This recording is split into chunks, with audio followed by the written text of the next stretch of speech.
medical. Gonna unfortunately have the dreaded game time decision for Alex Caravan tomorrow. Came out of it, pretty decent, but he, and he's recovered, especially today, pretty well. But it was a good sprain, and obviously total warrior. Be able to come back and finish that game. And if he obviously, he desperately wants to go, but based on how he feels tomorrow, we'll make that decision. Probably at the arena pregame.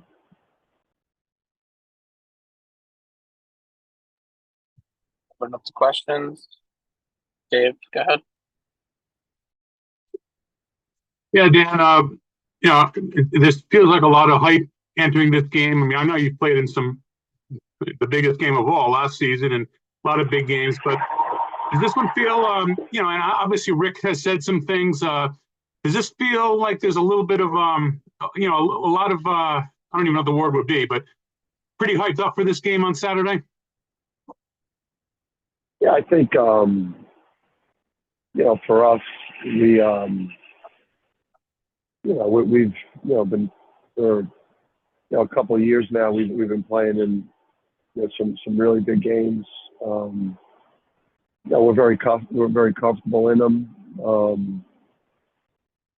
And then obviously Big East game.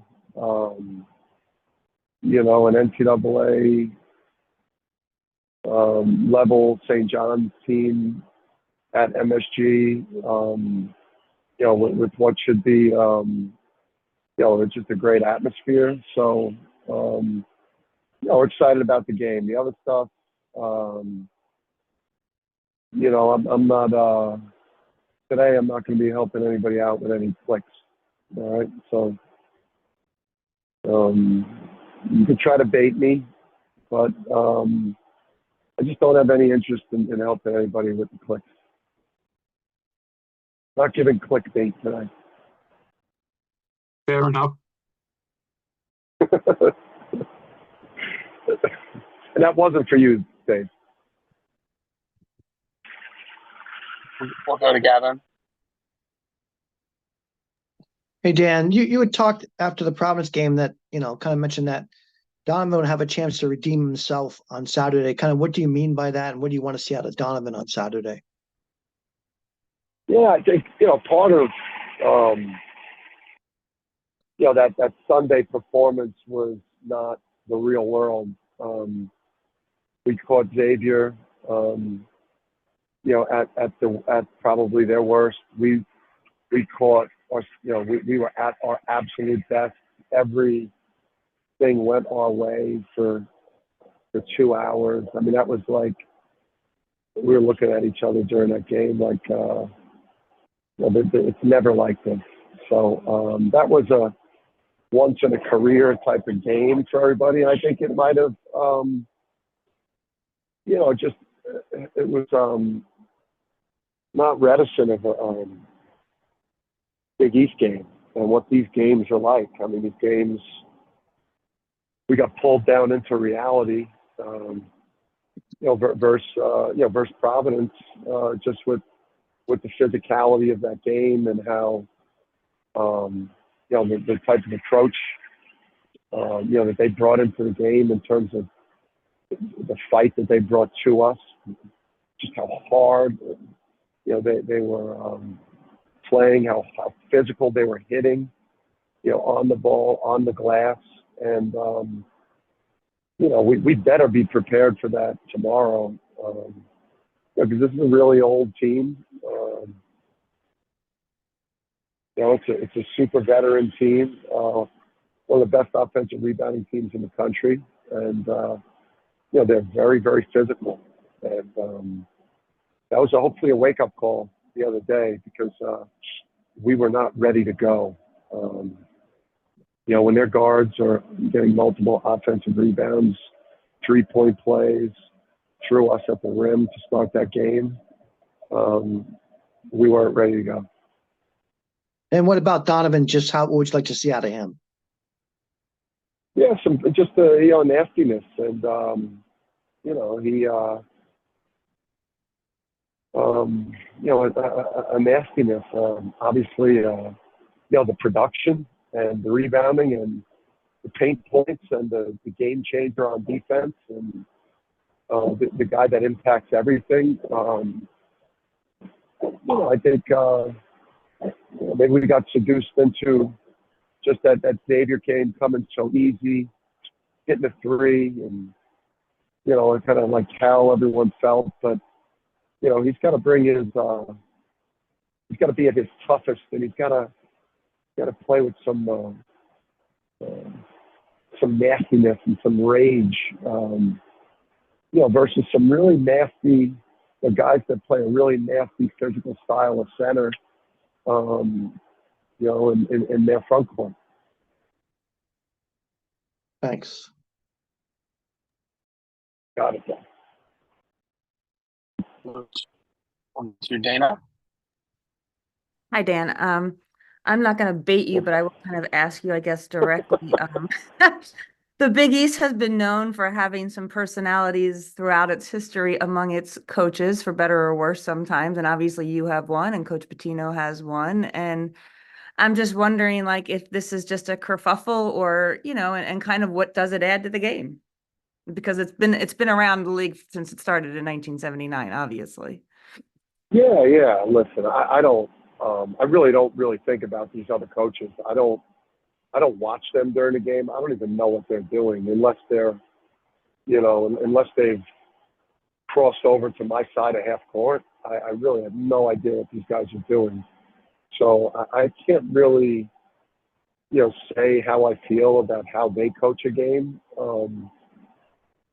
And then I do feel like at least men's college basketball is this time of year. It's one of the worst marketed major sports that we have. We do just such a horrible job of telling the stories and creating a hype around certain types of matchups. So listen, if it takes the bad blood between me and another coach, to get us over 1 million viewers for our game tomorrow and for a sold-out arena at MSG. I love college basketball. I want these games. I think college basketball is it's the best form of basketball because we are all life and death about winning the game, and it's not about getting numbers or accumulating numbers, or it's about just pure desperation to win games, to either get in the NCAA tournament or to improve your seeding.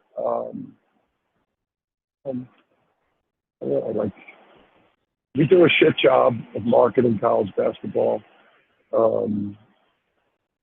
So, listen, I don't know. Maybe I should. No clicks. No.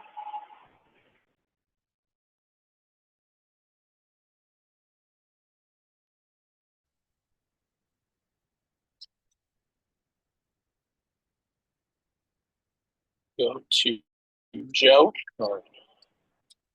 Yeah, Dan, we talked a lot early on about Cam and his competitiveness. I'm just wondering what it's been like being around him lately. Obviously he is not hitting at the clip that he's used to. I think just, players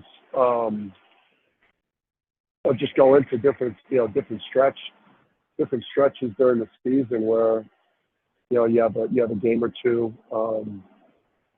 I think coming out of the Providence game, just in terms of guys being close to what we needed from them, just being close to what we would need for them to sustain our level of success.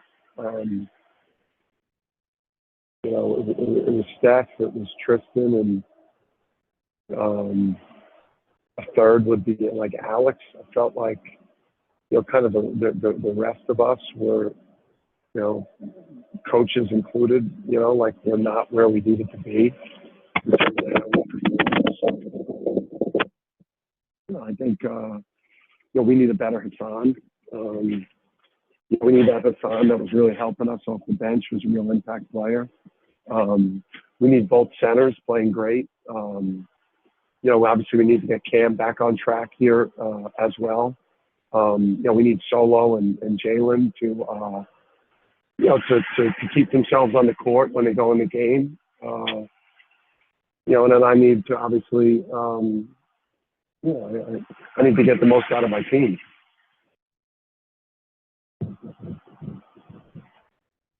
We'll go to Roger.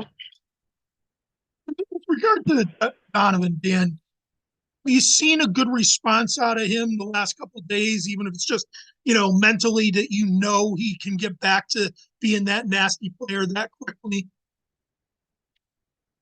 Yeah, I mean, I think, listen, we're all mentally strong people to be successful and arrive at this level and to succeed. You have to have a very a different way about you than most, just kind of most people, when you have an extra, an extra confidence, an extra, mental toughness and drive and self-belief, or else you can't get here. But we all get shaken from time to time. You have a bad loss, you have a bad performance, and we all get shaken. But the beautiful thing is the opportunity to respond. He's a national champion, and he's one of the most impactful players in the country. So we expect a positive response.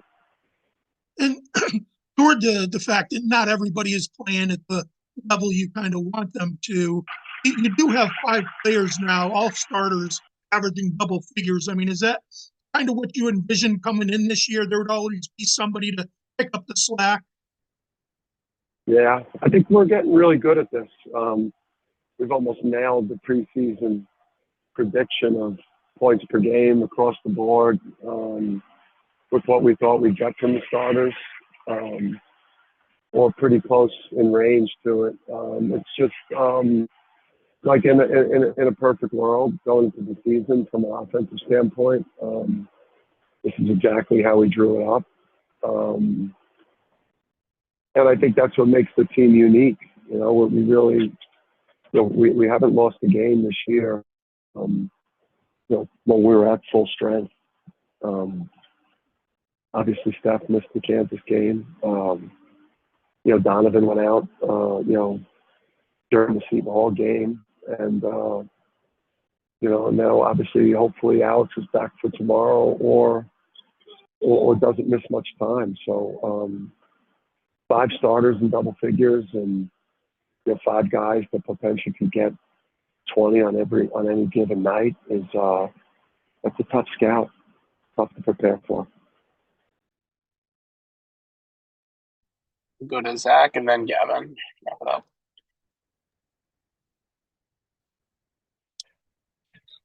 Hey, Dan, how are you? What's up, bud? You had said if it takes bad blood, for a rating, do you think there's bad blood between you and Rick? Yeah, I think my point is, the Big East is, these games are the most compelling games, in my opinion. I think there's, it's the most NCAA tournament teams that we've had that are legitimately going to get in years. It looks like you've got multiple teams that are competing to get to a Final Four or could win a national championship. You've got, some of the best coaches in the game right now. You have, fan bases that are incredibly passionate as these are huge basketball schools. And then, the fan bases are all just, completely like, just brutal assholes to each other too. So, it creates, this tension between programs, and you've got a lot of, you've got coaches in this league that I think are amongst the best in the game. We all have egos, and I don't think that any of us are in this, to become lifelong friends. I got a level of respect for, anyone that coaches at this level. This shit is tough. But I just think, listen, if drama and all that type of bullshit tax MSG and gets these ratings up for the Big East, which we desperately need right now, going into what we're going into with the TV deal and such. Write what you want. Thanks, Dan. Got it. Yeah, when to wrap us up. Hey, Dan, seems like St. John's losing 4 or 5. Do you expect them to kind of come in and play with a real sense of desperation, given that they can get a real statement win over you guys? Yeah, you know what? That's why I think we're like when it's going too good for you or really good for you. Obviously, you're battling against the human nature thing because you're in the ultimate, competitive endeavor, this level of sports, you can't lose the urgency edge, the desperation edge, the life or death, pursuit of rebounds and hustle plays and yeah, it's, starting that night, we've won 9 in a row and we've risen, to number 1 the year after winning a national championship. And, they've I think they've split their last 10. So it's we can't let them have that edge. They're too talented of a team. They're too physical. They're too well coached. That edge is what's led to a lot of our success. And we certainly can't, come in to MSG tomorrow, in front of what should be probably, I'd imagine, a 75% St. John's crowd, maybe a 25% UConn or an 80-20 type of crowd. And we're going to have to go to hell and back to win the game tomorrow. Especially with a compromised Alex